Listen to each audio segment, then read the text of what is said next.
Hey everybody, welcome to Shading Techniques Part 2. We are now going to discuss the next shading technique, which is basic shading. Basic shading is where you use one continuous line back and forth to shade whatever it is you are shading. Okay, in this example, you can see that I used basic shading here in the collar. There's basic shading going back and forth with a line. Also in the nose and throughout the entire face, I use basic shading. In this example, you can see basic shading in the shadows.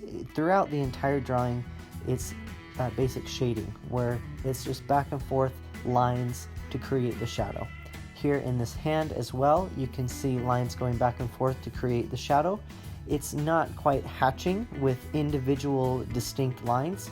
It's more like you're kind of scrubbing the paper or just using one continuous line back and forth.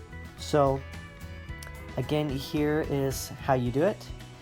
And to get the dark to light transition, you're going to just apply more pressure to get the darker value. Okay, it's pretty simple, but I'm seeing that here in the right corner, I'm not getting it as light as I want. I probably went a little too dark to start off, so I want to see a clear distinction between dark to light, so I'm going to lighten it up a little bit, and there we have it. Okay, blending and smudging.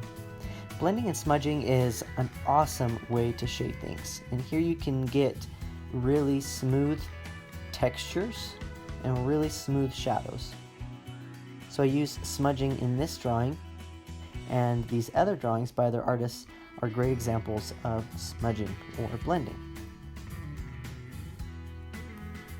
This is particularly good for smooth skin and smooth textures, right? It's not going to be rough, it's going to be very smooth. So you're going to do the exact same thing that you did for basic shading.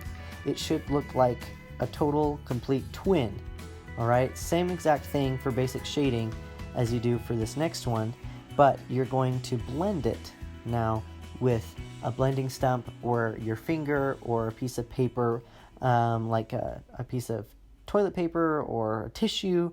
You can use a Q-tip even. Lots of different things are available for you to blend, okay? So you're just going to blend that out, smooth it out with something. Okay, stippling. Stippling is awesome, but at the same time, it takes a little while. That's because it's all done with little tiny dots. And it doesn't look too hard until you get into lots of shading. Like in this ice cream cone, there's lots of shading, okay? There's lots of different tones from dark to light. So here in this eye, you see there are lots of little dots to create the dark areas and fewer dots to create the lighter areas. Look at this insane drawing, all done in dots. Wouldn't that take such a long time? Luckily, I'm not going to require that from you guys, but I am going to ask you to fill up this square with little tiny dots, and I want to see a dark to light transition. Okay, so here you're just going to add lots of tiny dots. It turns out best when you use a pen. Contouring is a really cool way to shade as well. Contouring is very much like hatching, but instead of just adding more and more lines to get your dark values, what you're going to do is make your lines thicker in the areas that you want to be darker and thinner in the areas you want to be lighter.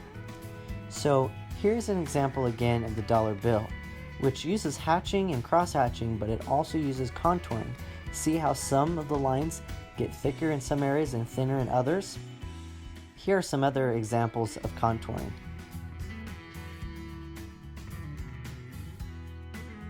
Alright, so we're going to make curved lines to remind us that contouring follows the shape of our object. And we want each line to go from thick to thin. Okay, I don't want you to do one thick line and then a thinner line and then a really thin line. No, each line needs to go from thick to thin. Alright, our last one is dashing. Dashing is just using this little tiny lines Not long lines like hatching, but little tiny dashes. Of course, it's not little dots like stippling, little dashes, okay? And this is great for hair and fur and things like that. And you can also use it for shadows as well. So here you can see in this ostrich, it's not only used for fur, but also shading the fur. And in this portrait of this man, you can see dashing used throughout the image to not only create the texture of the hair, but also to create shadows on the face.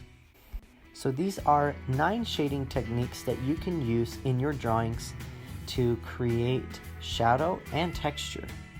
These are not the only ways to shade.